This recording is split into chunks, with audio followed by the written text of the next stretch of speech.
Assalamualaikum warahmatullahi wabarakatuh.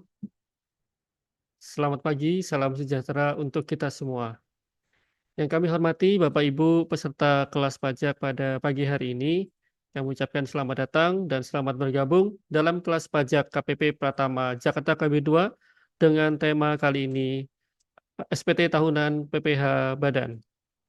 Puji syukur, alhamdulillah, marilah kita panjatkan kehadirat Allah Subhanahu wa Ta'ala, Tuhan Yang Maha Esa, karena atas limpahan rahmat dan karunia-Nya sehingga hari ini, Selasa tanggal 23 Juli tahun 2024, kita bisa bergabung, kita bisa berkumpul dalam acara hari ini dalam keadaan sehat walafiat. Tak lupa kita juga doakan kepada saudara kita, kerabat kita, sahabat kita atau keluarga kita yang mungkin hari ini sedang mengalami musibah berupa sakit, kita doakan semoga segera diberikan kesembuhan oleh Allah Subhanahu wa Ta'ala, Tuhan Yang Maha Esa. Amin ya Rabbal 'Alamin. Perkenalkan, saya Yayan Bakhtiar selaku pembawa acara yang akan memandu acara kelas pajak pada hari ini hingga selesai. Baik Bapak Ibu sekalian, sebelum kita mulai acara kelas pajak pada pagi hari ini, terlebih dahulu akan kami bacakan susunan acara pada hari ini.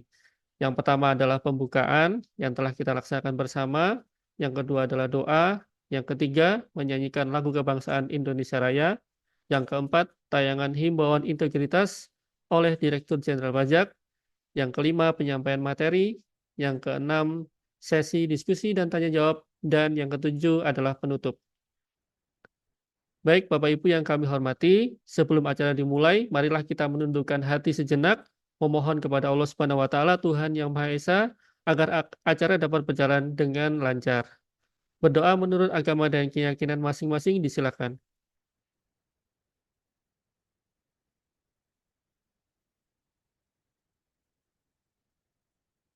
Berdoa dicukupkan. Berikutnya adalah menyanyikan lagu kebangsaan Indonesia Raya. Kepada Bapak Ibu dipersilakan untuk berdiri sejenak.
Bapak Ibu diperkenankan untuk duduk kembali. Yang berikutnya adalah tayangan himbauan integritas dari Direktur Jenderal Pajak. Selamat menyaksikan.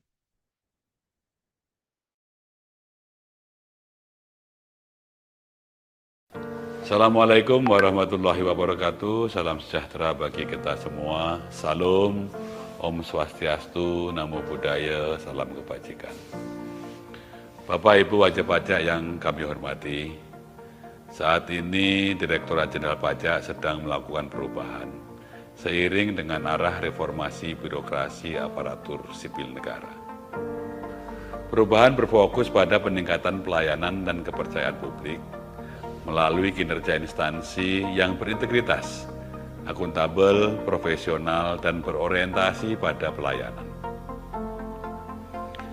Kemajuan pesat di dunia ekonomi dan teknologi digital mendorong perubahan menyeluruh dalam sistem perpajakan, termasuk penyempurnaan regulasi dan perbaikan sistem inti administrasi perpajakan yang diharapkan dapat meningkatkan basis perpajakan. Reformasi perpajakan di Direktorat Jenderal Pajak melalui pembaharuan sistem administrasi perpajakan dilaksanakan terhadap 5 pilar utama, yaitu pilar organisasi, sumber daya manusia, teknologi informasi dan basis data, proses bisnis, serta peraturan perundang-undangan. Salah satu perwujudan reformasi perpajakan di bidang teknologi informasi dan basis data, Direktorat Jenderal Pajak meluncurkan sistem inti administrasi perpajakan yang baru pada tahun 2024 ini. Kami berkomitmen untuk menghadirkan sistem perpajakan yang terintegrasi, yang memudahkan wajib pajak melaksanakan hak dan kewajiban perpajakannya, serta mempermudah Direktorat Jenderal Pajak dalam memberikan pelayanan yang optimal kepada masyarakat. Bapak dan Ibu tidak perlu merasa khawatir atas perubahan sistem inti administrasi perpajakan ini, karena kami selalu memberikan dukungan penuh agar wajib pajak dapat menggunakan sistem yang baru dengan nyaman. Untuk menjaga kesuksesan reformasi perpajakan dan memastikan pelayanan prima bagi semua pemangku kepentingan, kami mengharapkan dukungan dan partisipasi Bapak dan Ibu wajib pajak dengan menyampaikan kritik dan masukan yang positif demi kesempurnaan reformasi. Apabila terdapat indikasi pelanggaran disiplin dan etik pegawai Direktorat Jenderal Pajak yang berpotensi merugikan reformasi, mohon agar Bapak dan Ibu tidak ragu untuk melaporkannya melalui saluran pengaduan resmi Direktorat Jenderal Pajak. Kami menyampaikan terima kasih kepada seluruh pihak yang telah berkontribusi dalam pembangunan negara melalui pajak serta mendukung reformasi perpajakan demi mewujudkan Indonesia yang lebih baik. Semoga upaya bersama ini mendapatkan petunjuk dan ridho dari Tuhan Yang Maha Esa. DJP kuat, APBN sehat, dan Indonesia sejahtera. Wassalamualaikum warahmatullahi wabarakatuh. Om Santi Santi Santi Om.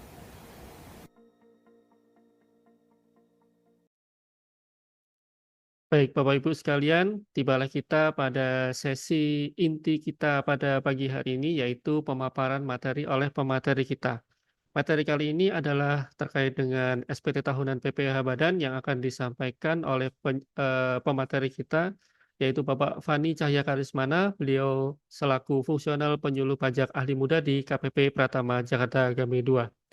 Untuk lebih mempersingkat waktu, langsung saja kepada Bapak Fani, waktu dan layar disilakan. Baik, terima kasih Mas Yayan. Assalamualaikum warahmatullahi wabarakatuh. Selamat pagi Bapak Ibu semua. Ya, puji syukur kita haturkan kehadirat Allah Subhanahu wa taala, Tuhan Yang Maha Esa. Karena atas berkat rahmat hidayahnya lah pada pagi hari ini kita dapat berjumpa Bapak Ibu dalam keadaan sehat semua ya Bapak Ibu ya, insya Allah. Kemudian juga seperti tadi Mas Yayan juga sampaikan, mari apabila ada keluarga, sahabat, atau rekan kita yang sedang dalam keadaan kurang sehat, semoga segera diberikan kesembuhan ya tentunya oleh Allah Subhanahu wa taala. Amin ya rabbal alamin. Mungkin perkenalkan dulu ya, atau mungkin semuanya sudah kenal. Mungkin ada beberapa yang baru, mungkin Bapak Ibu. Perkenalkan, nama saya Fani Cahya Karismana, saya fungsional penyuluh di KPP Pratama Jakarta Gambir 2. Jadi tugas kami memang seperti ini Bapak Ibu ya, menyampaikan informasi kepada wajib pajak, kemudian juga melayani konsultasi wajib pajak seperti itu. Apa kabar Bapak Ibu semua? Semoga kabar baik ya Bapak Ibu ya. Jadi kami undang kelas pajak hari ini pasti bertanya-tanya ya, kenapa materinya bukan e-faktur gitu ya? Iya, jadi memang di bulan Juli ini Bapak Ibu, sebelum nanti masuk bulan Agustus September malah lebih banyak lagi nanti materi yang mungkin harus kami sampaikan Bapak Ibu. Ya, ini kebetulan kemarin ada rekan kami yang ikut habituasi ya Mas Arno ya di kantor pusat terkait Cortex ya yang udah lama ditunggu-tunggu oleh wajib pajak ya, oleh kita semua ya Bapak Ibu. Nanti harapannya tidak mundur-mundur lagi, nanti semoga kalau on schedule nanti dimulai dari bulan Agustus September ya Mas Arno ya, kemungkinan kita akan mulai mengundang wajib pajak untuk hands on ya, untuk kita nyoba Cortex langsung di kantor kami Bapak Ibu. Jadi bukan lewat Zoom Bapak Ibu ya. Nanti ditunggu semoga apa namanya Bapak Ibu termasuk wajib pajak yang terpilih untuk duluan ya. Karena emang jumlah wajib pajak tentu saja cukup banyak Bapak Ibu. Nanti mungkin ada kriteria-kriterianya ya Mas Arna ya. Mana yang diundang lebih dulu di bulan Agustus September Bapak Ibu. Karena tentu saja memang keterbatasan dari eh, tempat di kami juga Bapak Ibu ya, dan instruksinya dari kantor pusat biar nanti itu bisa maksimal itu satu sesi itu nanti yang diundang hanya 20 wajib pajak per sesi seperti itu. Sebetulnya untuk bulan ini mungkin ada dua isu yang menarik ya di bulan Juli ini Bapak Ibu. Yang pertama terkait pemberlakuan NPWP 16 digit yang sudah kami sosialisasikan sebelumnya ya terkait Per 6 Bapak Ibu ya. Mungkin kalau ada yang belum ikut bisa lihat di YouTube kami ya. Promosi Bapak Ibu. Bisa lihat di YouTube kami, bisa nanti juga dibantu like dan apa kalau YouTube itu subscribe ya. Dibantu Bapak Ibu. Nah, yang pertama itu pemberlakuan NPWP 16 digit di Peraturan Dirjen Pajak Nomor 6 ya tahun 2024. Dan yang kedua, hot issue-nya di bulan Juli emang e-faktur ya tentunya ya Bapak Ibu. Ini barusan kami mengundang wajib pajak untuk kelas pajak pagi hari ini juga eh, banyak juga yang masih menanyakan kapan nih yang e-fakturnya. Ini kapan ini enaknya teman-teman Mas Arno? Ya, kita usahakan Bapak Ibu ya. Minggu ini ya mungkin ya Mas Arno, Kamis mungkin bisa. Insya Allah nanti kita undang lagi hari Kamis mungkin ya Bapak Ibu untuk e-faktur ya. Ya, kami juga masih apa namanya istilahnya aplikasinya kan baru launching, kemungkinan ada pesan error seperti itu cukup banyak Bapak Ibu.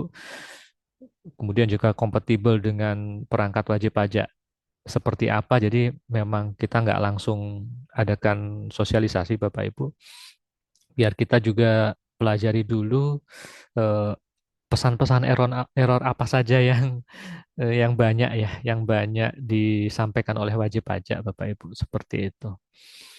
Jadi mungkin insya Allah kita akan adakan kelas pajak untuk e-faktur mungkin semoga bisa minggu ini Bapak Ibu ya. Paling cepat sih hari Kamis mungkin ya baru bisa Bapak Ibu. Seperti itu.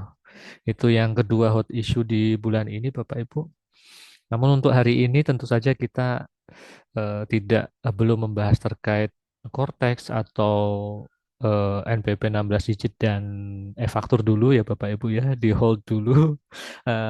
Untuk hari ini kita refreshing aja ya. Sebetulnya refreshing ketentuan yang sebetulnya sudah berlaku dan mungkin sudah sama-sama kita terapkan ya Bapak Ibu ya.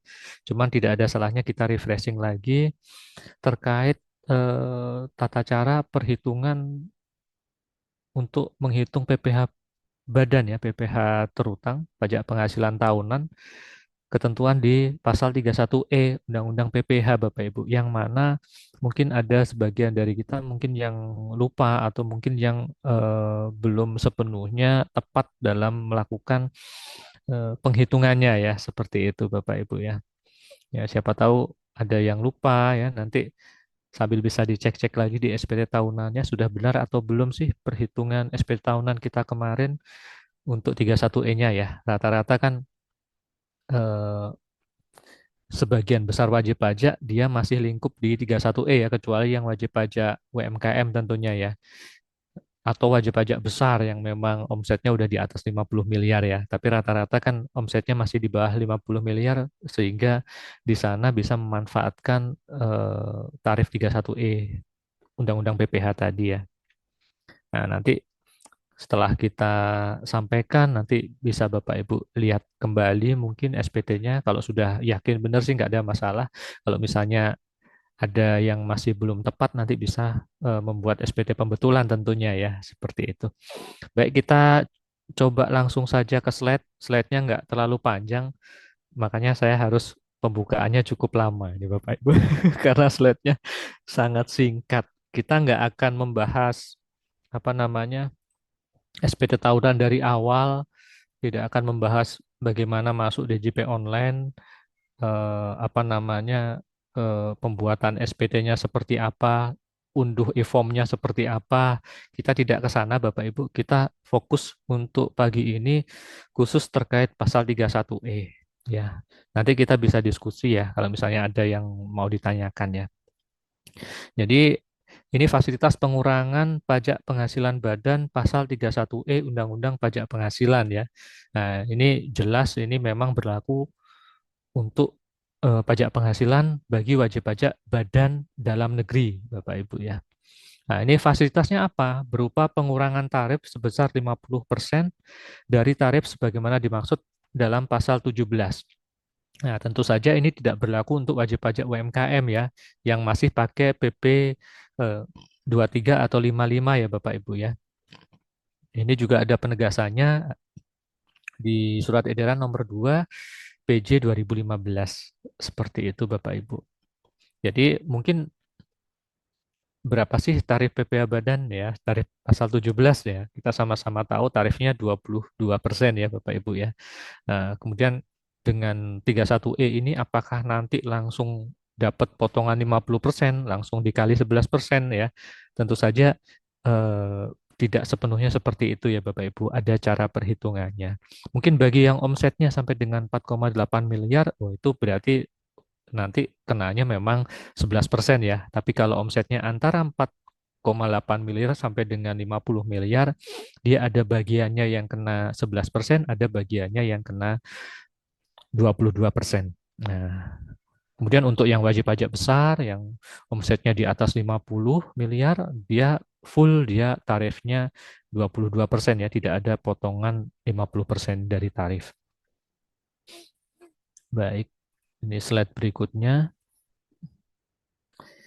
Jadi ini berdasarkan pasal 31E ayat 1 di Undang-Undang Pajak Penghasilan diatur bahwa wajib pajak badan dalam negeri ya. Jadi ini perlakuannya memang hanya untuk wajib pajak badan dalam negeri dengan omset ya peredaran bruto sampai dengan 50 miliar itu mendapatkan fasilitas berupa pengurangan tarif sebesar 50% ya. Ini dia tarifnya lebih rendah seperti itu ya Bapak Ibu ya.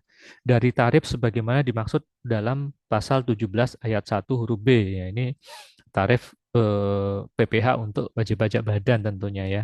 Dan ayat 2A yang dikenakan atas penghasilan kena pajak dari bagian peredaran bruto sampai dengan 4,8 miliar.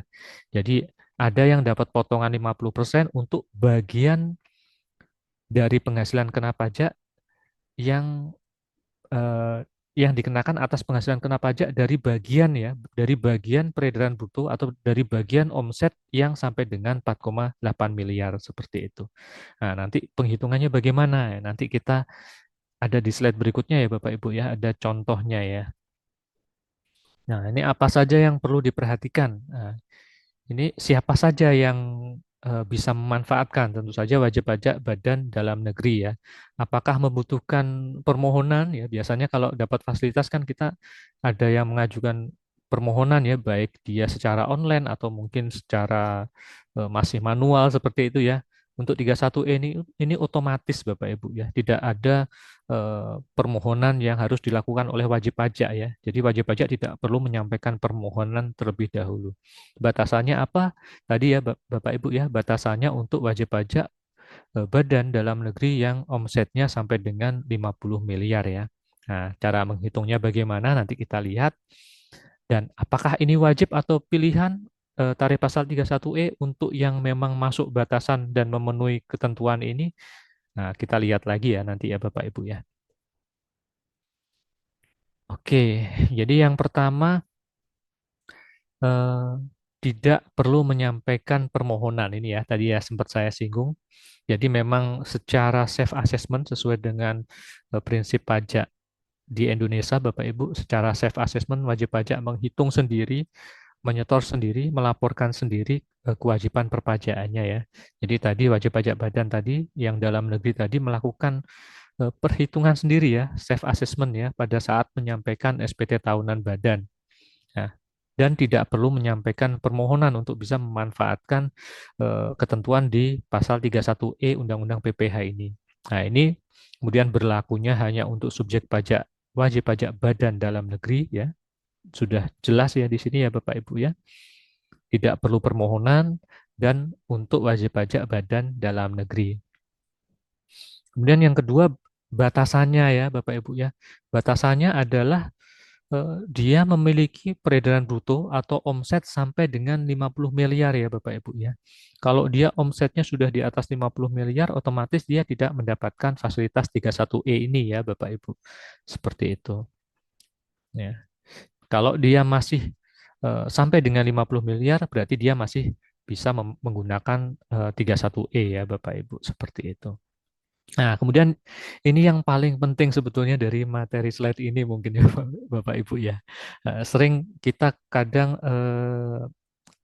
salahnya di sini ya gitu ya Bapak Ibu ya. Nah, jadi peredaran bruto itu adalah semua penghasilan yang diterima dan atau diperoleh dari kegiatan usaha dan dari luar kegiatan usaha. Jadi tidak hanya dari kegiatan usaha saja Bapak Ibu, tapi termasuk juga penghasilan dari luar usaha. Itu juga merupakan elemen untuk menghitung berapa besarnya peredaran brutonya ya, seperti itu. Meliputi penghasilan yang dikenakan pajak penghasilan bersifat final, juga masuk ke hitungan eh, omsetnya ya, untuk penghitungan 31E ya Bapak Ibu ya. Kemudian penghasilan yang dikenai pajak penghasilan tidak bersifat final ini udah jelas, pasti dia masuk di perhitungan. Dan yang ketiga adalah penghasilan yang dikecualikan dari objek pajak. Jadi semua penghasilan Bapak Ibu, baik dia penghasilan dari usaha, penghasilan dari luar usaha, penghasilan yang dikenakan PPh final, penghasilan yang dikenakan eh, tidak bersifat final, juga termasuk penghasilan yang dikecualikan dari objek pajak itu adalah kriteria untuk menghitung berapa besarnya omset ya. Pada waktu kita nanti menghitung berapa sih yang kena tarif 11% dan berapa yang kena tarif 22%. Seperti itu ya Bapak Ibu ya. Jadi ini yang mungkin perlu kita tekankan ya Bapak Ibu ya, yang perlu kita samakan persepsinya ya, aturannya seperti itu. Nah, kemudian apakah ini pilihan kita boleh pakai 31E atau tidak? Nah, ternyata ini adalah suatu keharusan ya Bapak Ibu ya, jadi wajib ya. Bagi wajib pajak badan dengan peredaran bruto sampai dengan 50 miliar seperti itu Bapak Ibu. Kemudian nanti ini gunanya untuk menghitung apa? Untuk menghitung tentu saja penghasilan kena pajak yang dikenai pajak penghasilan tidak final ya. Kalau yang final dia sudah masuk di lampiran penghasilan kena final. Kemudian kalau yang bukan objek pajak dia sudah masuk ke penghasilan yang bukan objek pajak.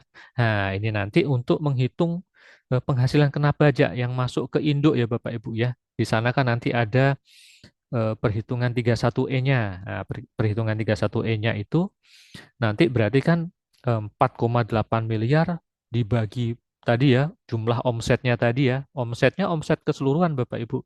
Baik omset yang final, omset yang tidak final, omset yang luar usaha ya. Itu dimasukkan kemudian dikali dengan penghasilan kena pajak yang tidak final ya. Nah, untuk menghitung penghasilan kena pajak yang tidak final yang nanti ada hubungannya dengan tentu saja PPh pasal 29-nya ya Bapak Ibu ya, seperti itu. Nah, ini setelah kita sama-sama eh, pahami ya, mengulang rule-nya ya, ketentuannya. Nah, sekarang bagaimana cara menghitungnya ya Bapak Ibu ya? Seperti itu ya. Apakah kalau dia itu langsung apa namanya dia di atas 4,8 miliar omsetnya berarti langsung kena 22%? Enggak seperti itu ya. Jadi ada perhitungan untuk menentukan bagian dari penghasilan kena pajak yang tarif PPh badannya diberikan pengurangan fasilitas 31E tadi sebesar 50%. Nah, ini nanti ada yang kena 50% dikali dengan tarif PPh badan 22% dikali dengan bagian dari penghasilan kena pajak tidak final tadi. Kita lihat contohnya langsung ya Bapak Ibu ya. Ini misalnya ada sebuah perusahaan wajib pajak badan dalam negeri. Omsetnya sampai dengan 4,8 miliar Bapak Ibu dari usaha. Dia tidak punya omset dari luar usaha ya Bapak Ibu ya. Full dia omsetnya memang 4,8 miliar.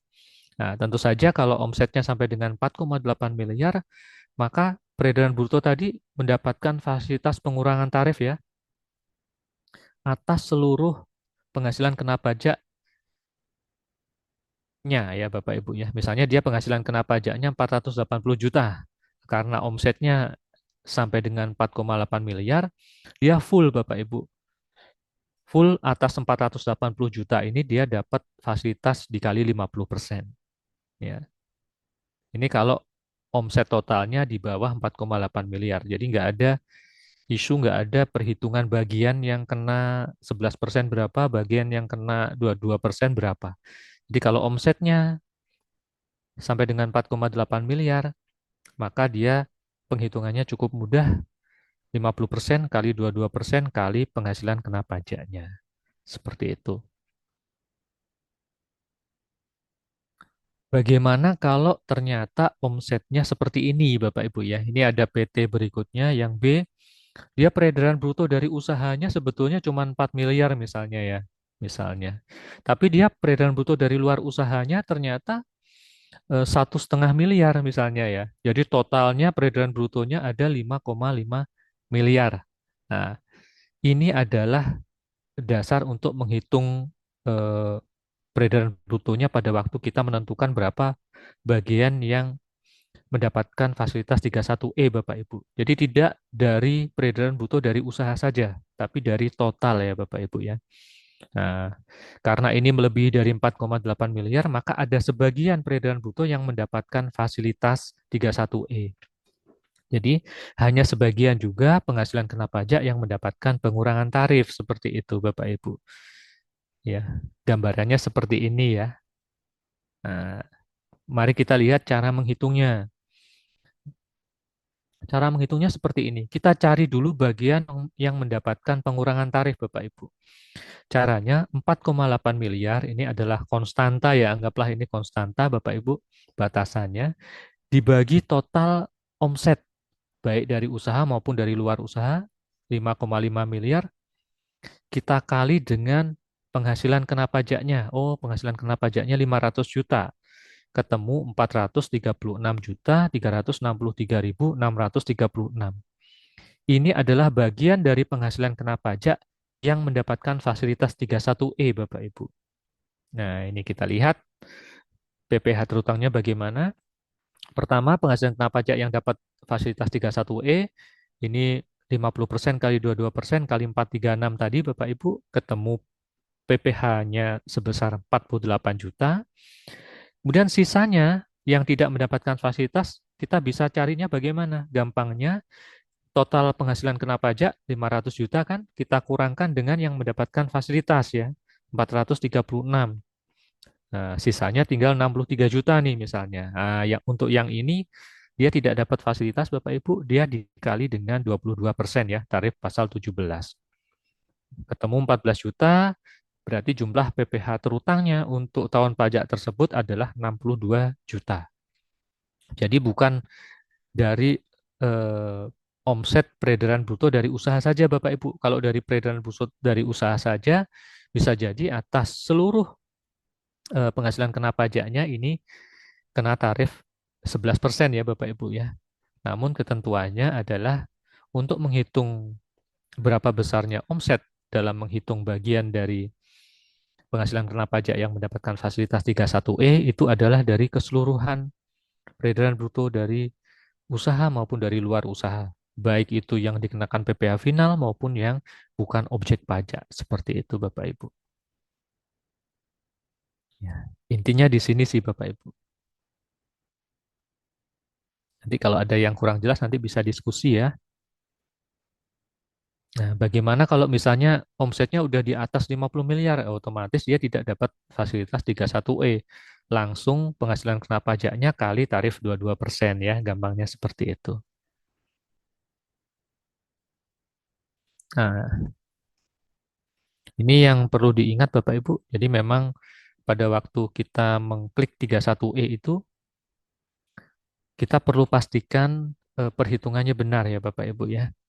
Eh, jadi proporsi penghasilan kena pajak yang mendapat pengurangan tarif itu seperti apa ya? Sudah benar atau belum penghitungan kita ya? Karena ketentuannya itu adalah nilai seluruh peredaran bruto ya, baik dari usaha maupun dari luar usaha. Ini yang sebagai pembaginya ya dari pada waktu kita menghitung berapa bagian yang mendapatkan fasilitas 31E. Seperti itu sih.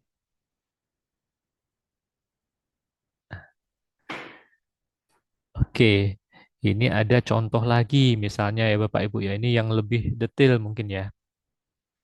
Ini ada PT G3 wajib pajak menggunakan tarif PPh pasal 31E karena peredaran brutonya masih di bawah 50 miliar ya.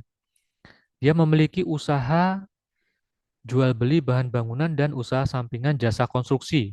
Kemudian juga dia menyewakan sebagian ruko miliknya ya. Jadi usahanya ada material, bahan bangunan, jasa konstruksi, ya final, kemudian juga ada sewa ruko juga ya, Bapak Ibu final ya. Pada tahun pajak 2023 rincian omsetnya seperti ini Bapak Ibu. Dari usaha materialnya jual beli bahan bangunan 7M, jasa konstruksinya yang final 500 juta, kemudian sewa rukonya dia dapat penghasilan 1 miliar. Seperti itu. Total peredaran bruto adalah 8,5 miliar ya, seperti itu. Kemudian biaya-biayanya, misalnya dari usaha, ini ada 5 miliar, jasa konstruksinya ada 400 juta, dan untuk sewa, di sini biaya-biayanya adalah 10 juta. Total biayanya adalah 5 juta 410, 5 miliar 410 juta ya, 10 ribu juta, 10 juta, 5 miliar 410 juta. Oke. Nah, maka penghasilan kena pajaknya berapa untuk PPh badannya? Ya, tentu saja kalau kita menghitung penghasilan kena pajak, ini yang tidak final ya Bapak Ibu ya. 7 miliar dikurangi dengan 5 miliar, berarti ada penghasilan kena pajak untuk PPh badannya 2 miliar. Sementara untuk jasa konstruksi dan sewa ini kena PPh final ya Bapak Ibu ya. Seperti itu ya. Nah, namun Bapak Ibu, untuk menghitung berapa besarnya PPh pasal 2529 terutang di SPT tahunan PPh badan yang tidak final tadi, untuk menghitung berapa bagian yang mendapatkan fasilitas 31E, itu yang di total adalah jumlah peredaran bruto dari keseluruhannya Bapak Ibu ya, bukan hanya yang dari usaha yang tidak final saja. Jadi seperti ini Bapak Ibu, 4,8 miliar ini batasannya, peredaran brutonya adalah total ya, baik dari usaha maupun yang tidak final maupun yang final ya Bapak Ibu ya. Ada 8,5 miliar. Jadi 4,8 miliar dibagi 8,5 miliar dikalikan dengan penghasilan kena pajak yang tidak final 2 miliar ya. Misalnya ketemu di sini 1.129.411.764 rupiah. Ini adalah bagian dari penghasilan kena pajak yang mendapatkan fasilitas 31E-nya ya. Ini yang mendapatkan fasilitas 50% Bapak Ibu atau yang kena tarifnya 11%. Ketemu 124 juta. Sisanya 2 miliar dikurangi dengan 1 miliar 129 juta 411.764 rupiah ini dia dikalikan dengan 22% Bapak Ibu. Nah, ketemu 191, jadi total PPh terutang di SPT tahunan PP Badan tahun pajak 2023-nya adalah 315.764.706. Seperti itu Bapak Ibu ya. Seperti itu. Jadi total peredaran bruto dari yang tidak final maupun final ini untuk menghitung bagian penghasilan kena pajak 31E-nya ya. Sementara kalau penghasilan kena pajaknya tentu saja yang tidak final saja ya Bapak Ibu ya. Karena yang final sudah kena BPH final ya. Sudah close tidak dihitung lagi ke depan ya. Cuman untuk menghitung 31E ini adalah dari total seluruh peredaran bruto ya, seluruh omset. Seperti itu. Baik. Oke. Jadi nggak terlalu banyak ya Bapak Ibu materinya. Semoga bisa dipahami Bapak Ibu. Semoga bisa bermanfaat. Nanti kalau misalnya ada yang ditanyakan atau didiskusikan, silahkan ya Bapak Ibu bisa disampaikan ke kami di sesi tanya jawab. Baik, mungkin itu saja penyampaian materi dari saya. Belum sampai jam 10 ya. Oke. Eh, Seperti itu Bapak Ibu. Kurang lebihnya saya mohon maaf. Semoga bisa diterima ya materinya. Eh, Semoga bisa bermanfaat. Saya akhiri dulu penyampaian materi dari saya. Wassalamualaikum warahmatullahi wabarakatuh. Waalaikumsalam warahmatullahi wabarakatuh. Demikian tadi penyampaian materi oleh pemateri kita Bapak Fahmi Cahya Karismana yang memang materinya cukup singkat ya karena kita fokus pada perhitungan pasal 31E Undang-Undang PPH.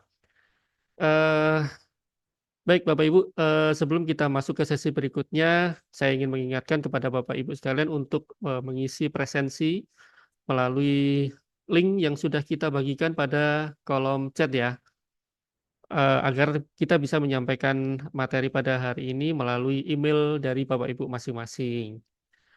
Baik, Bapak Ibu sekalian, kita masuk ke sesi berikutnya yaitu diskusi dan tanya jawab. Bapak Ibu bisa menyampaikan pertanyaan melalui fitur raise hand ataupun bisa juga melalui kolom chat. Kalau kita lihat dari fitur raise hand masih belum ada yang eh, raise hand ya. Kita geser ke kolom chat. Halo Pak, Oh, Pak, ada. saya Baik, Risma dari MPI Pak.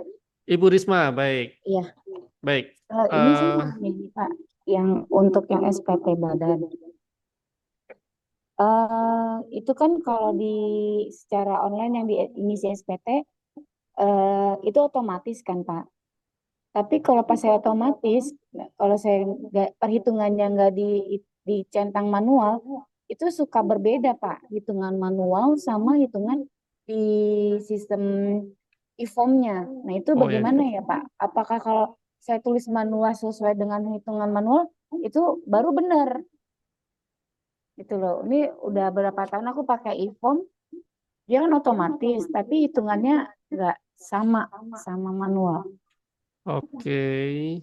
Jadi Ibu ketika klik 31E otomatis menghitung tapi nilainya tidak sesuai dengan hitungan Ibu seperti itu ya? Iya, yang sesuai dengan cara yang seperti ini saya dilakukan dan Oke, itu emang benar. Tapi pas di e-formnya itu hitungan angkanya beda. beda ya. Tapi kalau hitung manual, secara manual ya berarti langsung ke bawahnya sama. Oke. Baik, sudah kami tangkap pertanyaan dari Ibu Risma. Dari Bapak Fani apa langsung ditanggapi atau kita hold? Boleh. Oke, Langsung saya silakan. tanggapi aja ya Bu Baik, Risma ya. disilakan. Iya, jadi memang mungkin permasalahan ini mungkin sejak dari dulu ya, waktu masih ISPT juga masih sering itu ya. Eh, jadi memang disediakan fitur untuk kita bisa menginput secara mandiri ya Bapak Ibu ya. Seharusnya memang idealnya begitu kita klik 31E nanti akan langsung sistem akan mengecek di sana peredaran bruto yang diisikan oleh kita ya, Bapak Ibu ya, total ya seperti itu, termasuk juga yang dari luar usaha ya. Biasanya sih miss-nya di sana. Kalau final itu juga apa namanya, seharusnya tetap masuk di lampiran satu, tetap masuk Bapak Ibu. Kalau final ya, kalau final dia tetap masuk, nanti baru dikoreksi kan di bawah ya, penghasilan yang dikenakan final nanti ada koreksi positif atau koreksi negatif ya. Yang jadi isu biasanya memang yang penghasilan dari luar usaha mungkin ya. Jadi memang kita perlu pastikan sih Bapak Ibu, perhitungannya tadi di 31E yang secara sistem tadi, di baik dulu menggunakan ISPT maupun setelah menggunakan IFOM itu sudah sesuai atau belum. Nah, nanti kalau misalnya ada yang belum sesuai atau seperti apa, bisa juga nanti WA ke kami, nanti coba kita cek ya Bapak Ibu ya. Ini Mas Adi mungkin ada yang Oh, bisa jadi menambahkan. Pak, Mm, mm. kita WA atau memang kita bisa pakai mandiri aja itu masalah nggak? Oke, kalau kita sudah yakin Bu ya perhitungannya ya tidak masalah sih Bu. Oh, Iya, cuman kalau tapi misalnya nanti kita, kalau mm, WA kan banyak, jadi lama respon. Jadi oke, kayak kemarin 3 2 tahun berturut-turut sih mm, langsung mm, langsung pakai yang dicek mandiri. ya. Oh iya Bu. Mm-mm. Mm, nggak apa-apa sih Bu. Nah, Nggak kita apa-apa ya Pak. cuman, nggak apa-apa. Yang penting cara penghitungnya sudah benar. Tapi sih Mungkin berharap mm, bisa itu Pak yang Bapak bilang klik itu udah udah sesuai, udah semuanya ya ya. biar nggak salah kan Pak. Betul, Makanya betul dari Bu. sistem. Mm-mm. Makanya kami juga berharap sekali nanti ini kan kemungkinan ya Bu ya. Saya masih belum bisa 100% memastikan. Cuman kemungkinan tahun depan kita sudah pakai Cortex ya Mas Arno ya. Kemungkinan tahun depan kita sudah pakai Cortex sih. Jadi untuk e-form atau apa ini lebih ke kita cross check lagi yang 2023 ke belakang sih Bapak Ibu. Harapannya nanti di Cortex sudah semuanya sudah sesuai sih. Iya, seperti itu. Mungkin Oke. Mas Adi bisa menambahkan Mas Adi atau Mas Arno. Barangkali ada tambahan dari Pak Arno atau Pak Adi? Oke. Dari Ibu Risma, apakah masih ada tanggapan selanjutnya terkait dengan pertanyaannya? Itu sih Pak, cuma kan Mm-mm. karena itu tiap tahun aku hadapin begitu karena kita ada yang menggunakan ini 31E ini. Itu aja. Ya, Terima kasih. Eh, kalau boleh tahu selisihnya cukup besar atau tidak, Bu? Lumayan Pak. Lumayan ya. Iya, makanya akhirnya pakai manual. Kalau Mm, manual kan sama mm, gitu loh. Tapi kalau nggak diklik manual mm. jadi berbeda. Oke. Hmm? Lebih besar atau lebih kecil? Ini Mas Adi langsung aja, Mas Adi harus lewat saya. Lebih besar sih Pak. Lebih besar ya. Ya. Oke. Iya, Bu. Ya, memang agak tanggung sih. Apa? Kita mau ada beberapa kemungkinan. Yang pertama, memang masih ada eh, kendala ya pada waktu. Jadi pada di awal itu kan ada namanya regulasi ya, Bapak Ibu ya. Ada ketentuannya, aturannya seperti apa. Kemudian dituangkan dia jadi semacam kayak probis ya, Bapak Ibu. Nah, setelah itu baru aplikasinya. Kadang memang kendalanya di aplikasi, tidak semua aplikasi bisa sepenuhnya dia menangkap aturan itu, Bu. Jadi memang ya, makanya dia dibuka sih, di open ya, tidak dikunci dia untuk 31E ini Bapak Ibu. Jadi mungkin masih ada beberapa yang miss, kita masih bisa perbaiki secara manual ya. Memang kalau kita mau sampaikan ke pusat juga agak tanggung sih, soalnya eh, bentar lagi kita sudah pakai Cortex, jadi mungkin harapannya kita sampaikan agar nanti di Cortex sudah tidak ada permasalahan seperti itu ya Bu Risma ya. Ya, saya harap sih Pak itu yang saya Iya, nantikan. iya, Karena siap. infonya sih bulan 6 kemarin Cortex Mm-mm. udah luncur, cuma kayaknya Iya, berubah lagi. iya ini kita tunggu semoga aja nanti bulan Agustus September sudah jadi kita undang wajib pajak untuk nyoba ya. Jadi nanti eh, rilis di tahun depan udah full pakai Cortex harapannya. Seperti itu Bu Risma. Memang Iya. memang apa namanya? Tentu saja tidak bisa keluar di Juli. Tentu saja harapannya karena agar biar nanti pada waktu sudah di launching sudah tidak banyak permasalahan ya harapannya seperti itu Bu Seperti PPh daripada 21 nih Pak. Jadi curhat nih 21. gimana Bu waduh banyak itu ya Bu Ebupot ya Ya masalahnya ke Dukcapil. oke Cek di Dukcapil udah bener. oke Di-upload tetap nggak bisa juga, masih nggak ketemu. oke Jadi masalahnya jadi rugi di perusahaan. Jadi kan mau nggak mau jadi biaya. Kalau nggak, udah lapor-lapor.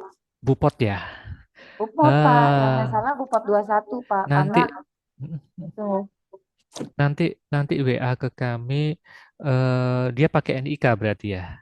betul Pak, Ah, NIK. coba coba nanti WA ke kami NIK-nya sama nama lengkapnya ya. Coba Banyak kami Pak. cek. Karena Banyak kan ya. kita perusahaan outsourcing.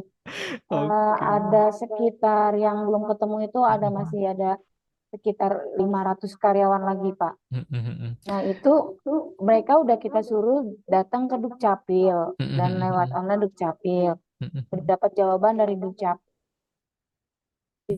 udah update. Nah kita Oke. naikin lagi ke sistem, tetap aja tidak ditemukan. Hmm. Udah namanya udah sama, titik komanya, spasinya, nah, sehingga jadi kendala di PT kita yaitu Pak, lapornya ya agak susah gitu loh. Agak susah ya. Ya, Mungkin nanti. karyawannya juga emosi sama kita karena mereka bingung. Mereka bingung, kami lebih bingung. Jadi gini, apa namanya?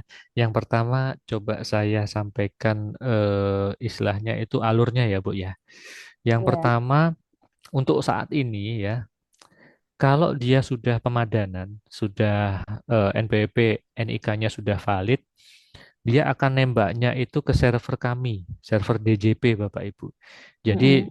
dia nggak ke server Dukcapil ya. Jadi kalau NPWP-nya dan NIK-nya itu sudah validasi, sudah padan, dia nembak ke server kami. Dan itu tidak butuh istilahnya itu nama harus 100% ya.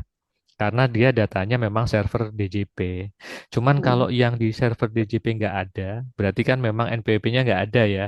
Entah itu dia punya NPWP tapi belum pemadanan, atau dia memang belum punya NPWP, berarti kan hanya NIK ya. Mm-mm. Nah, untuk yang NIK ini, yang dia tidak pemadanan, yang tidak punya NPWP di kami, memang di kantor pusat itu nembaknya langsung ke server Dukcapil ini, Bu Risma. Nah, Iya, ternyata di Dukcapilnya sudah sesuai ya. Kalau sudah sudah Pak. dipastikan sudah sesuai, nanti coba apa namanya ada samplingnya nanti dikirimkan ke kami. Nanti coba kami istilahnya itu kami lasiskan ya, kami melatihkan ya ke pusat ya. Kita tanyakan ini di Dukcapilnya disampaikan sudah sesuai kok tetap tidak tidak bisa pada waktu membuat bupot ini nanti yang perlu kita sampaikan ke pusat Bu Risma. Emailnya di email atau di emailnya kemana Pak? Ke di Soalnya WA banyak. aja, WA aja. WA-nya kemana Pak? 08 nanti nanti kita share ya Bu ya di chat ya. Oh, Ah, oh ah. ya, jadi kita sih kendalanya itu Pak, Mm, yang selain mm, PPS, mm, SPT badan yang E itu mm, mm, mm, sama mm, 31E, sama mm. yang paling berat itu 21 itu Pak. 21 ya. Iya, Banyak karena soalnya ya. banyak, karena karyawannya juga emosi sama kita-kitanya bingung. Terus ada juga kita suruh, kan sekarang kan nanti bukti potongnya kan tiap bulan kan Pak. Iya. Bukti potongnya setiap bulan. Mm. eh, itu kan akan muncul di DJP masing-masing karyawan kan Pak. Jadi kita nggak boleh ngeprint lagi kan, nggak usah ngeprint lagi kan. Seharusnya Bu. Nah, mereka kan bertanya kepada saya, bagaimana yang tidak punya NPWP kan? Mereka komplain ke saya kan bukannya nik sama dengan nomor NPWP. Berarti nggak perlu Ya. lagi dong bikin NPWP. Jadi Nah, mungkin saya mohon maaf saya jelaskan dulu ya Bu ya. Jadi mm-mm. yang perlu Maaf ya Pak, disampaikan. agak menyimpang ini. Oh iya nggak apa-apa Bu Risma. kebetulan materinya sedikit nih. Yang perlu saya sampaikan ya Bu ya, Mm-mm. terkait NIK sebagai pengganti NPWP di sana ya, meskipun nanti sudah pakai Cortex, ada proses namanya aktivasi Bu. Mm-mm. Aktivasi NIK itu apa? Sama seperti pendaftaran. Jadi tidak otomatis dia punya KTP, punya NIK, dia wajib pajak seperti itu Bu Risma. Mm-mm. Ya, jadi tidak otomatis kalau dia sudah punya NIK, kemudian dia sudah terdaftar, gampangannya seperti itu ya. Mm-mm. Ada proses namanya aktivasi NIK. Itu semacam kayak pendaftaran NPWP. Ada kasus misalnya dia istri, dia mau pakai gabung dengan suami. Nah, itu tidak masalah, tidak perlu aktivasi NIK-nya dengan catatan dia masuk di data anggota keluarga di suaminya, NIK-nya direkam di sana. Seperti itu. Jadi memang masih ada proses administrasinya ya. Nggak, nggak semata-mata kalau dia sudah punya NIK, terus dia nggak punya NPWP, otomatis kalau dia belum aktivasi, belum punya NPWP, otomatis kan jadinya kan nanti apa namanya, kayak di korteksnya juga untuk pelaporan, untuk bukti potongnya kan juga mungkin belum bisa maksimal ya nanti ya Bu ya. Ya, karena dianggapnya dia belum aktivasi tadi ya NIK-nya. Jadi Berarti NIK-nya perlu diaktifasi ya, Pak? iya, kalau sekarang aktivasi itu masih sama dengan pendaftaran NPWP, dia masih dapat NPWP 15 digit sama NIK diaktifasi. Kalau nanti begitu sudah Cortex, dia nggak dapat lagi NPWP 15 digit, tapi NIK-nya diaktifasi. Jadi tetap ada proses pendaftaran, Bu. Proses pendaftaran yang untuk yang nggak punya nomor NPWP itu Iya, gimana cara itunya prosedur caranya gimana Pak? sama seperti pendaftaran NPWP biasa, Bu. IREK, Berarti masuknya kemana? Biar IREK, Bu. Online di IREK, Bu. IREK e-registration.pajak.go.id. itu masukin untuk nomor NIK-nya aja ya Pak? Iya, yang penting kan cuman butuh KTP sih Bu ya. Oh Ya, jadi di tetap IREK ada email, ada nanti dia tetap dapat NPWP 15 digit kalau sampai dengan Desember ini. Tapi sekaligus NIK-nya diaktifasi. oh enggak. Oh, jadi maksudnya saya mau kasih tahu ke karyawan yang nggak punya Mm-mm, NPWP mm-mm, untuk bikin IREK mm-mm. untuk dia aktivasi nomor KTP-nya. Betul Bu. Kayak di mana Pak? Nanti boleh di itu Pak kasih tahu. Boleh. Jadi Ibu bisa di browser bisa cari IREK gitu Mm-mm. ya, irek.pajak.go.id. Nah, nanti di sana kita istilahnya itu daftar dulu, maksudnya pakai email ya, sama kayak kita buat akun lah ya Bu ya. Nah, Mm-mm. setelah buat akun nanti kita bisa pilih untuk daftar NPWP. Jadi kalau sekarang itu istilahnya masih daftar sih Bu. Oh bukannya irekpajak.co.id bukan cek Iya, NPWP bukan ya Pak? bukan cek. Oh, Jadi istilahnya tuh masih ada proses aktivasi sih Bu, masih ada proses pendaftaran itu masih ada. Bahkan nanti waktu sudah pakai Cortex pun dia masih ada proses pendaftaran. oh ini kayak Iya, pendaftaran NPWP orang pribadi dong Pak ya iya maksudnya. sama, iya sama. Oh, tapi aplikasinya itu ya Iya, pendaftaran itu. IREK. Iya, kalau nanti tahun depan semuanya di Cortex mungkin ya. Oh, berarti daftar gitu ya Pak, belum punya akun. Iya, Bu. Jadi masih Oh, sih. Jadi kenapa kok sekarang kalau pakai NIK itu sudah tidak ada kenaikan? Sebetulnya sih dianggapnya eh, kalau dia punya NIK, kemudian ada bukti potong, berarti kan sebetulnya dia punya penghasilan. Dia nggak harus sih dia daftar sendiri. Nah, itu tugas kami sebetulnya. Ya, kalau nah dia, iya Pak, biasanya kan mm-mm. bisa pakai jabatan ya Pak. Iya. Mm. Tapi kan itu di bagian pengawasan ya Bu ya, mungkin Iya, nggak soalnya bisa semuanya langsung sih.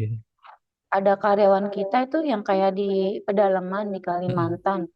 Mereka nggak Mm-mm. akan mau Pak urus-urus gini kagak ngerti. Iya iya. Di hutan gitu soalnya kerjanya. Di Nah sana itu Bu ya, sampai sana juga ya. Iya, nah itu karyawannya ya. kita bingung nih sekarang. Mm. Untuk mereka ini gimana kita kasih tahu, mereka akan lebih ngamuk, marah gitu loh, nggak mau bikin. Penghasilannya penghasilannya di bawah PTKP atau di atas? Ada yang di bawah, Heeh. kebanyakan sih di Mm. bawah, karena kan di Kalimantan pedalaman, Mm. hutan, tapi kebanyakan di atas, Pak. Kalau di atas sih harusnya memang tetap wajib aktivasi sih Bu. Kalau di bawah tidak masalah ya pakai NIK saja. Tapi Pak di bawah pakai NIK-nya juga Namanya tidak sesuai. itu dia, Pak. Ya nanti Gimana? nanti samplingnya yang seperti itu disampaikan ke kami Bu ya. Kalau Iya, dari kantor pusat sih menyampaikannya ya untuk yang NIK saja dia nembaknya ke Dukcapil, Bu. Soalnya memang kadang itu hasil cetakan KTP dengan perekaman Dukcapil juga bisa berbeda, Bu. betul, Pak. Makanya kita Mm-mm. bingung. Kita udah sesuai dengan nomor KTP, tapi Mm-mm. kenapa nggak ini? Pas kita telepon, oh iya ada update lagi. Nah itu yang jadi, Di DJP yang bisa akses apa namanya ke langsung ke Dukcapil itu hanya 2 orang soalnya, Bu. Jadi kita minta ke kantor pusat untuk ngecek. Kalau di KPP kita cuman bisa tahu oh ini tidak valid gitu saja. Cuman namanya yang benar apa itu kita nggak bisa tahu, Bu. oh Di berarti KPP kita nggak bisa bersurat tahu. dulu ya, Pak. Nggak usah. Apa namanya itu tadi WA saja. Namanya nanti kita cek kalau misalnya memang di kami tidak valid, nanti kita coba apa namanya eskalasi ke pusat buat dicek sama teman di pusat yang punya akses, Bu. Cuman memang dipastikan dulu memang dari sisi wajib pajak sudah maksimal, Bu ya. Maksudnya udah dicek ke Dukcapil memang sudah sesuai, tapi ternyata masih belum itu ya. Iya, Ya yang Bu paling nanti susah adalah yang kayak di pedalaman sih, Pak. oh Kalau itu di ya Jakarta gampang. Nah, kayak gampang misalkan dia ngeceknya ya. ditugasin di Jakarta, dia tinggalnya di Sumba. Nah, dia kan Hmm. nggak mungkin harus balik lagi ke Sumba. Karena di Dukcapil juga kadang agak susah sih, Pak. Agak Harus susah ya balik ke Bu. Sumba. Iya, Mm-mm. nggak bisa online. Dia harus ke Belum Sumba. Ongkos ke Sumba aja udah berapa juta. belum bisa nasional gitu ya Bu ya. Iya, Ngeceknya di makanya sini. mereka jadinya akhirnya perusahaan membebankan, nggak bisa kita laporin perusahaan. Mm. Iya iya iya. Iya, banyak Pak, khususnya kayak di Banyak. perusahaan itu lumayan.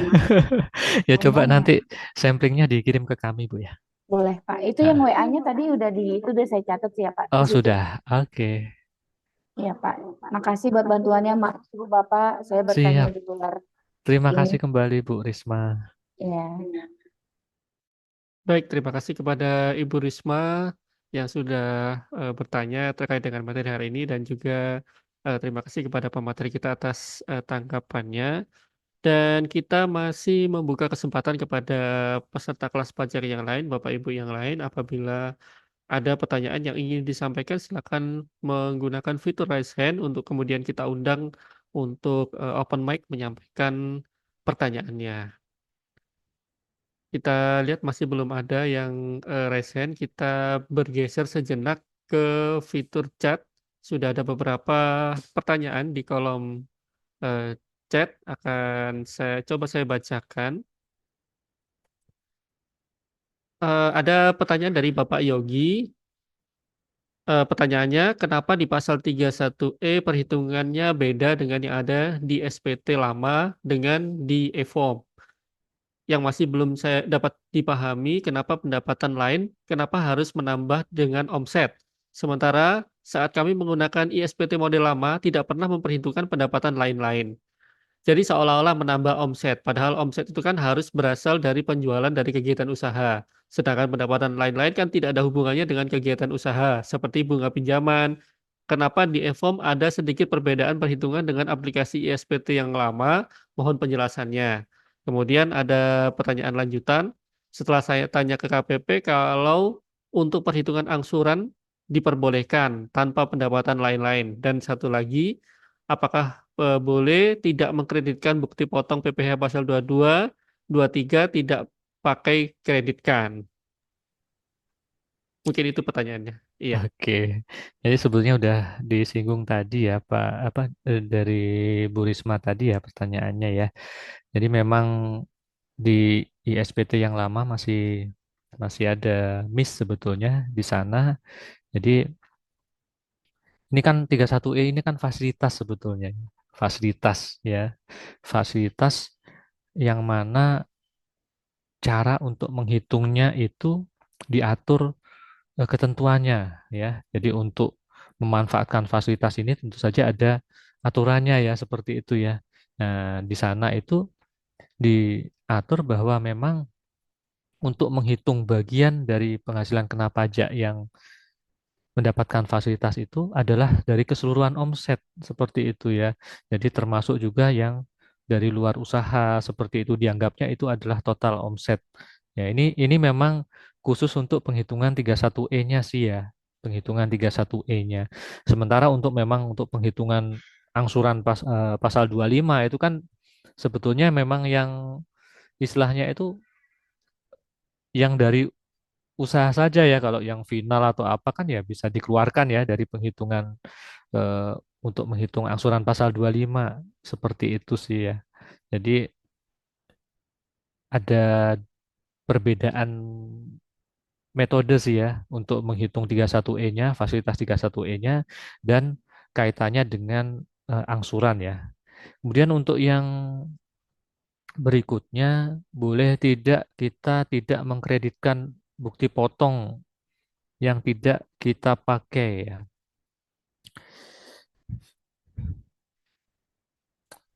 Boleh tidak Mas Arna? Jadi sebetulnya ini kan malah kredit pajak ya bagi wajib pajak ya. Yang tidak boleh itu kalau kita istilahnya jadi mengecilkan penghasilannya ya. Itu seperti itu kan tidak boleh ya. Mengecilkan omsetnya seperti itu ya. Nah, ini kenapa kok kredit pajak yang memang sudah kita bayarkan ya, sudah dipotong oleh pihak lain ini tidak kita manfaatkan ya, tidak kita kreditkan. Padahal itu kan bisa mengurangi PPh kita ya, Bapak Ibu ya. Ya kan mungkin nanti pasti jadi pertanyaan ya oleh teman-teman pengawas ya takutnya sih Bu. Seperti itu. Mungkin ada tambahan Mas Arno? Udah siap nih kayaknya.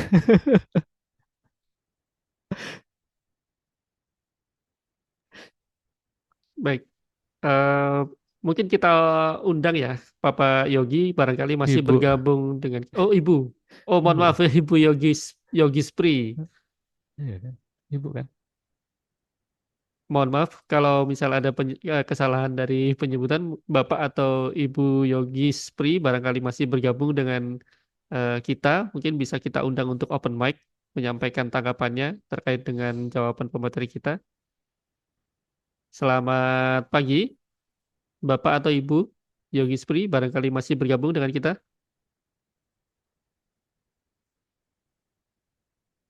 Halo, sepertinya Ada tambahan Mas Adi mungkin? offline atau ya dari pemateri yang lain. Baik, sementara kita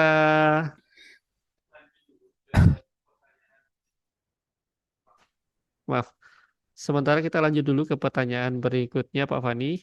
Ada Mm-mm. pertanyaan lagi dari penanya kita dari Bapak Rahmat ya. Mm-mm. Ini belum dijawab juga sama teman-teman kita. Pertanyaannya, apakah penghasilan non-objek juga menjadi komponen penghasilan bruto?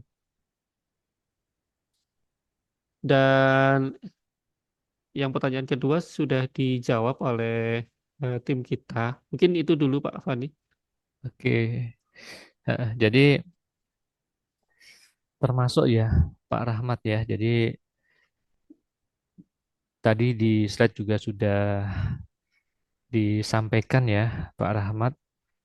Jadi semua penghasilan ya, baik itu penghasilan yang tidak final, final dari luar usaha maupun yang bukan objek ya. Seperti itu dia dalam menghitung 31E dimasukkan semua. Sebetulnya ini penegasannya sih lebih di SE2 PJ 2015 ya kalau misalnya Bapak Ibu mau membaca lebih lanjut ya. Seperti itu. Singkat saja sih. Oke. Dan izin yang pertanyaan kedua dari Pak Rahmat Eko, ini sebenarnya sudah dijawab oleh Bapak Arno, namun tidak ada salahnya kita bacakan juga biar dari peserta lain juga sebagai ilmu atau tambahan pengetahuan. Pertanyaannya, untuk perhitungan angsuran PPh 25, kriteria penghasilan tidak teratur seperti apa yang tidak menjadi dasar perhitungan PPh pasal 25? Dan sudah dijawab oleh Bapak Arno bahwasanya perhitungan PPh pasal 25 secara umum itu adalah PPh terutang tahun pajak sebelumnya dikurangi oleh kredit pajak bukti potong kemudian dibagi 12. Dan ada keterangan apabila terdapat perubahan usaha yang berbeda jauh dengan tahun kemarin, maka ada prosedur pengurangan atau penambahan ya, dinamisasi angsuran PPh pasal 25 itu. eh dari Bapak Rahmat Eko nih, mungkin bisa masih bergabung dengan kita, barangkali bisa kita undang untuk open mic. Selamat pagi, menjelang siang Bapak Rahmat Eko. Apakah masih bergabung dengan kita? Pagi Pak, pagi menjelang Iya, siang. baik. Nah, Bapak Rahmat tadi sudah mendengarkan tanggapan ya dari pemateri kita, Pak. iya Pak, udah Iya, jelas sih Pak. Tapi siap. yang masih jadi kendala sih mungkin kriteria penghasilan tidak teratur itu seperti apa contohnya Pak? Mungkin bisa dijelaskan Kriterianya, lebih. kriteria penghasilan tidak teratur ya? Ya, yang tidak diikutkan dalam perhitungan pasal 25-nya Pak. Oke, Hmm. siap. Barangkali dari pemateri kita, Pak Fani, bisa langsung ditanggapin. Mungkin coba Ah, saya tanggapi dulu ya.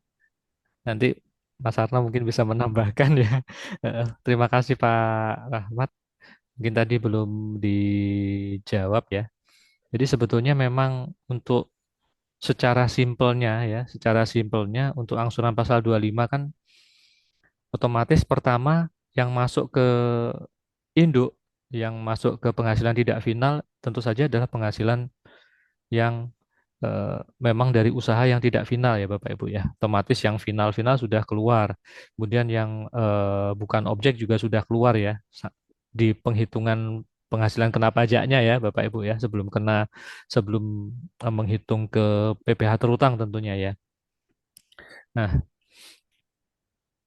kemudian pada waktu kita menghitung angsuran ya, pada waktu kita menghitung angsuran otomatis di sana itu tadi yang sudah disampaikan Mas Arno secara umum PPh terutang tadi, Bapak Ibu, yang sudah dihitung dari penghasilan yang tidak final dikalikan dengan tarif ya, itu tadi dikurangi dengan kredit pajak bukti potong sehingga dia jadi PPh pasal 29 yang kurang bayar ya, yang kurang bayar. Nah, PPh pasal 29 kurang bayar tadi secara umum itulah yang dibagi 12. Nah, kalau yang dimaksud dengan penghasilan tidak teratur yang Pak Rahmat sampaikan, ini mungkin bisa diperjelas, Pak. Contohnya seperti apa? Soalnya eh, sepertinya kami nggak menstate ya penghasilan tidak teratur yang apa namanya, yang dia bukan yang bisa dikecualikan. Kalau yang tadi di depan, yang di Bu Rahma tadi, itu kan pada waktu dia atau dengan Pak Yogi, Bu Yogi ya sebentar, saya bacakan. Tanpa pendapatan lain-lain ya. Nah, misalnya yang dikeluarkan, pendapatan lain-lain ini kan pendapatan dari luar usaha, misalnya apa namanya, kurs ya, keuntungan kurs ya, kemudian penjualan aset ya. Jadi itu penghasilan dari luar usaha, Pak, bukan penghasilan tidak teratur ya. Nah, kalau penghasilan yang dari luar usaha itu mungkin bisa dia tidak dimasukkan pada waktu kita menghitung angsuran pasal 25 ya, karena memang itu tidak apa namanya, bukan bukan elemen yang harusnya secara rutin ya mungkin ya. Mungkin itu ya tidak teraturnya di sana. Cuman dia itu sebetulnya lebih tepat kalau kita sampaikan penghasilan-penghasilan dari luar kegiatan usaha sih, Pak. Oke, Pak. Bisa Mm-mm. contoh gini, Pak. Perusahaan Mm-mm. konstruksi menerima pekerjaan pengadaan barang, tapi sifatnya mungkin sekali setahun gitu, Pak. Kalau apa namanya seperti itu, dia masuk ke perhitungan angsuran, Pak. Konstruksinya kan kena final, sementara pengadaan barang kan tidak final biasa, Pak. Oh, gitu. Iya, Walaupun itu cuma sekali setahun, Pak ya. iya, Misalnya nggak diterima. apa-apa. Oh, Iya, jadinya kalau oh, misalnya memang dia ada pasal 29, bisa muncul apa namanya angsuran bisa. Cuma nanti kalau ini sudah kita kira nggak akan ada lagi, sementara kita penghasilannya cuma final, Bapak ajukan aja langsung pengurangan apa namanya angsuran pasal 25 jadi nol juga bisa, Pak. Karena memang argumennya, oh ini nggak akan ada lagi, seperti itu sih. nah, Heeh. itu biasa pengajuannya di setelah pengajuan setelah SPT Setelah SPD pelaporan SPT tahunan. tahunan. Iya, Pak. Oh, di bulan apa biasanya itu, Pak? Bagusnya. Ya secepatnya, Pak. Nggak Secepatnya, ada Pak ya. batasannya, Mas Arno. Nggak ada ya. Secep, Nggak ada, Pak. iya, secepatnya saja, Pak. Biar angsuran per bulannya bisa langsung dikoreksi kan. Oke, siap. Oke, Heeh. Pak. Oke, terima kasih Pak penjelasannya, Pak. Sama-sama, Pak. Baik, terima kasih Bapak Rahmat Eko dan juga Bapak Fani atas penjelasannya. Dan kita masih ada pertanyaan dari kolom chat dari Bapak Franz. Nah, ini lumayan panjang nih pertanyaannya dari Bapak Franz nih. Saya bacakan. Terkait PPh Badan Tarif 31E seandainya ada perusahaan diminta untuk membentuk KSO, di mana porsi anggota KSO-nya 50%, 50-50, 50-50. Harus perusahaan yang menjadi anggota JO harus menanggung biaya dan pendapatan KSO dan dicatat di pembukuan perusahaan. Kalau dalam hal ini bagaimana perhitungan PPh badan dengan tarif 31E? Apakah penghasilan KSO yang 50% ini disatukan dengan penghasilan perusahaan sehingga mengetahui berapa PKP fasilitas dan PKP tidak fasilitasnya? Dalam hal ini KSO bergerak di real estate.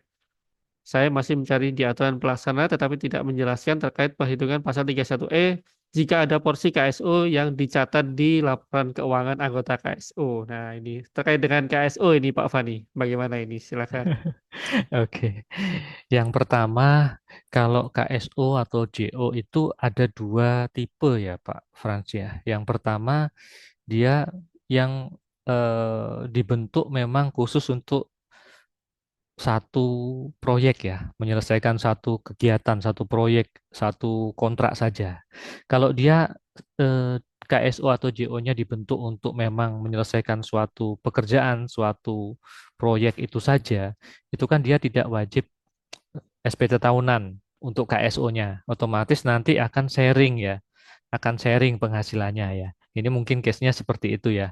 Kemudian yang kedua, ada KSO yang memang dibentuk dia bisa untuk nyari penghasilan sendiri ya. Memang dia dibentuk, dia bisa ikut tender, bisa ikut apa namanya pengadaan lagi dan tidak hanya khusus untuk satu proyek.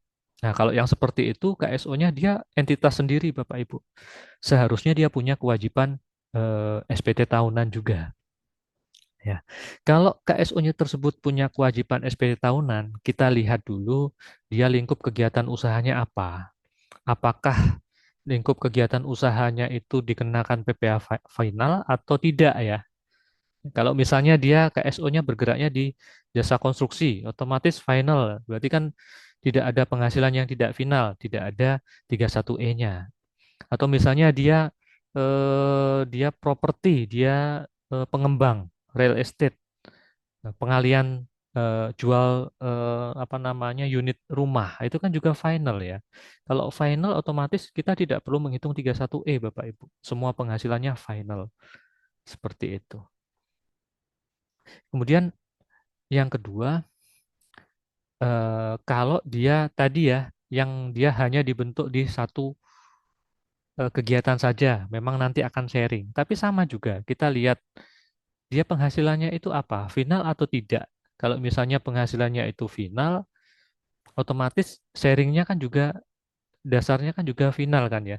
Dianggapnya si KSO ini kan bukan hanya cuman apa namanya, istilahnya tidak bukan wajib pajak badan ya Bapak Ibu. Tetap penghasilannya dianggapnya masuk ke anggota-anggotanya tadi ya, seperti itu. Nah, ini Pak Frans mungkin bisa dijelaskan ini KSO-nya apakah untuk satu proyek khusus atau dia KSO yang memang berdiri sendiri, yang entitas sendiri, yang bisa punya kegiatan usaha sendiri, bisa ikut tender sendiri. Yang pertama itu yang perlu mungkin ditambahkan Pak Frans. Kemudian yang kedua, dia penghasilannya, usahanya apa? Kalau misalnya usahanya dia jasa konstruksi atau dia properti, itu kan final ya. Kalau final berarti kan tidak ada 31E ya. Sudah selesai di lampiran final. Di PKP-nya, penghasilan kena pajaknya kan nggak ada yang masuk ke depan. Seperti itu Pak Frans. Izin Pak Cahya. Siap-siap Pak. Ya, terkait dengan yang tadi dijelaskan, Mm-mm. entitas ini dia punya dua KSO. Satu KSO yang Mm-mm. stand alone, dalam arti kata dia sebagai entitas sendiri. Satu lagi KSO yang nempel di anggotanya. Dalam hal ini KSO yang nempel dengan anggotanya itu dia nggak punya pendapatan yang dihasilkan sendiri. Artinya dia benar-benar tergantung dari anggotanya. Nah, case yang saya hadapi ini adalah KSO yang nempel dengan anggotanya, Pak. Kalau misalnya dengan entitas sendiri, oke lah. Ibarat kata itu kan bisa diidentifikasi. Nah, KSO yang nempel dengan anggota ini, Pak, di mana penghasilannya pun berasal dari anggotanya. Jadi dia benar-benar eh, berpengaruh lah dengan anggotanya. Nah, itu yang saya bingung. Karena posisinya adalah berbagai HR, sempat saya sounding dan Mm-mm. jawabannya beda-beda.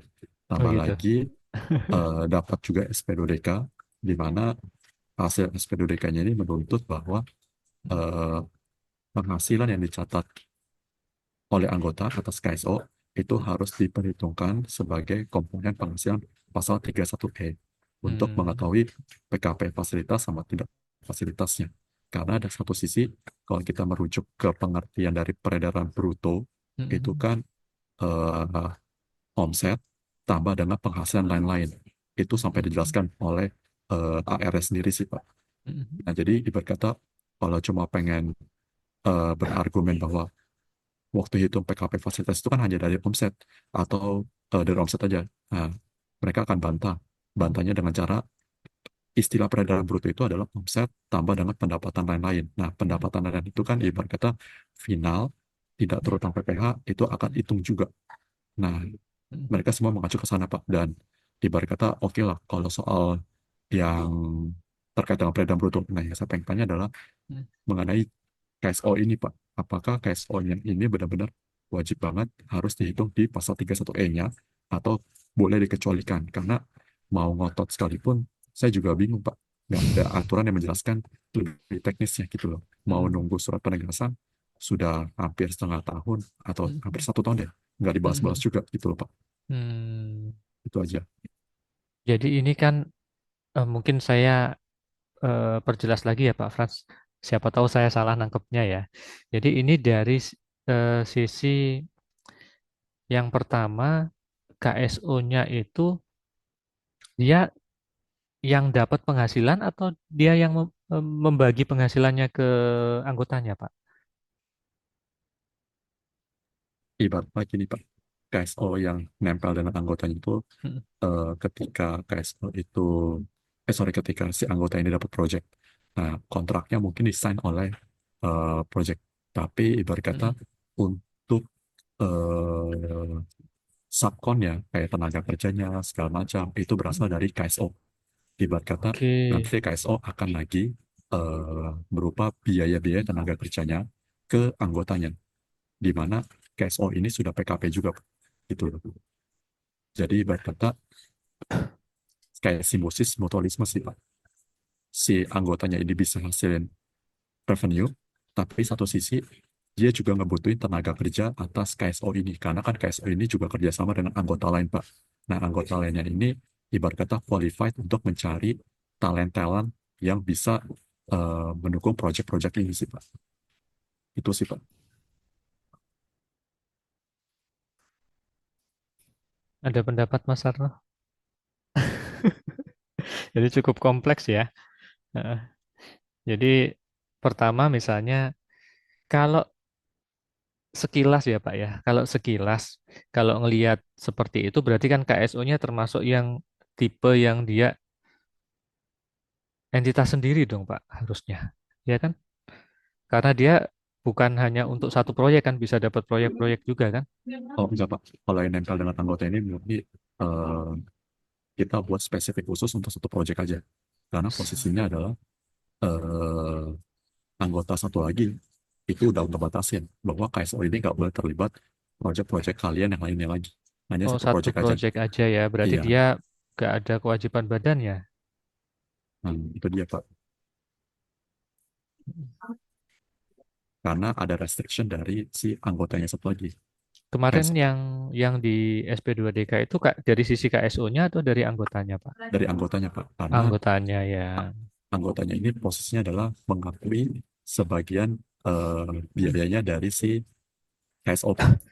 Mengakui apa namanya. Jadi gini, Pak, kalau KSO-nya memang dia hanya untuk satu proyek, otomatis dia kan nggak ada apa namanya kewajiban untuk badannya, entitas badannya ya. Mungkin kalau PKP dia PPN-nya ada.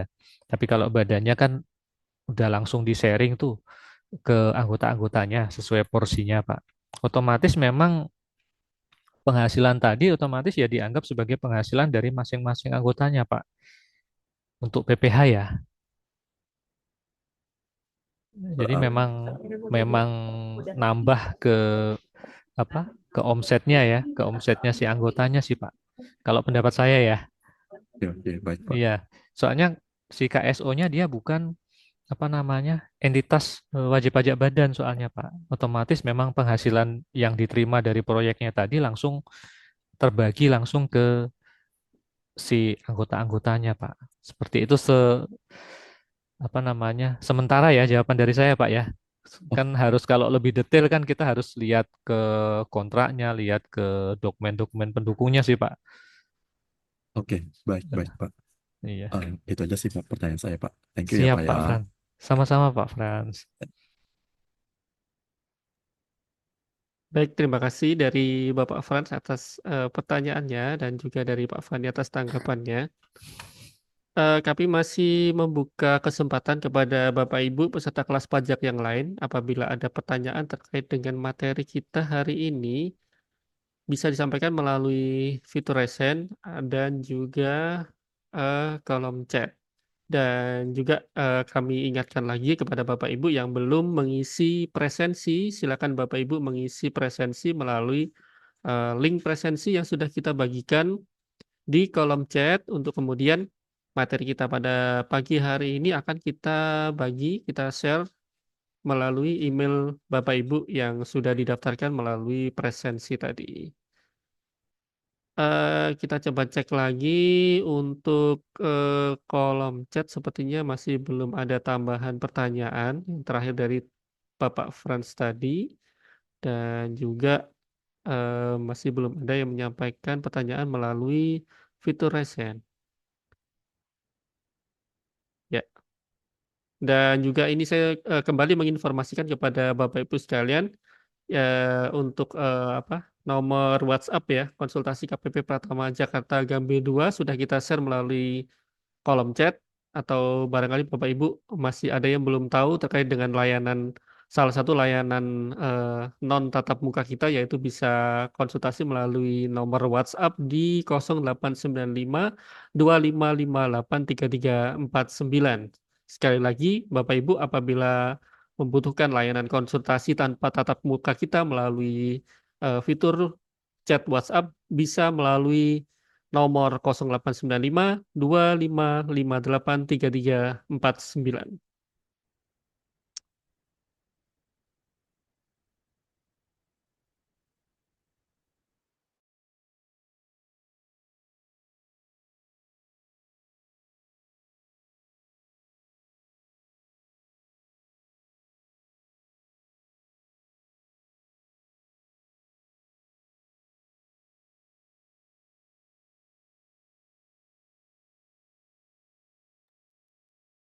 Baik, Bapak Ibu sekalian, sepertinya untuk sesi kita hari ini yang terakhir yaitu sesi diskusi dan tanya jawab, sudah tidak ada pertanyaan lagi dari peserta kita baik dari fitur resen maupun dari fitur chat, sehingga kita bisa beralih ke materi berikutnya atau ke sesi berikutnya yaitu sesi penutup. Baik, Bapak Ibu hadirin peserta kelas pajak yang kami hormati, demikian tadi seluruh rangkaian acara kelas pajak telah kita lalui bersama. Semoga acara pada pagi hari ini hingga siang hari bisa bermanfaat bagi Bapak Ibu sekalian dan juga semakin menambah wawasan Bapak Ibu di bidang perpajakan sehingga pemenuhan kewajiban perpajakan Bapak Ibu sekalian bisa semakin baik. Pajak kuat, APBN sehat, Indonesia sejahtera. Kami ucapkan terima kasih atas kehadiran dari Bapak Ibu sekalian dan juga partisipasinya dalam acara kita pada pagi hari ini. Dan juga tak lupa kami mohon maaf apabila selama berlangsungnya acara terdapat kata-kata atau hal-hal yang tidak berkenan di hati Bapak Ibu para hadirin kelas pajak pada pagi hari ini. Saya Yayan Bahtiar mewakili tim penyuluh yang bertugas pada hari ini. Mohon izin untuk pamit undur diri. Terima kasih sekali lagi dan semoga Bapak Ibu semuanya selalu dalam keadaan sehat walafiat dan kita akhiri. Wassalamualaikum warahmatullahi wabarakatuh. Selamat siang Bapak Ibu sekalian. Warahmatullahi wabarakatuh. Terima Terima kasih, kasih Pak. Bapak Ibu. Terima kasih.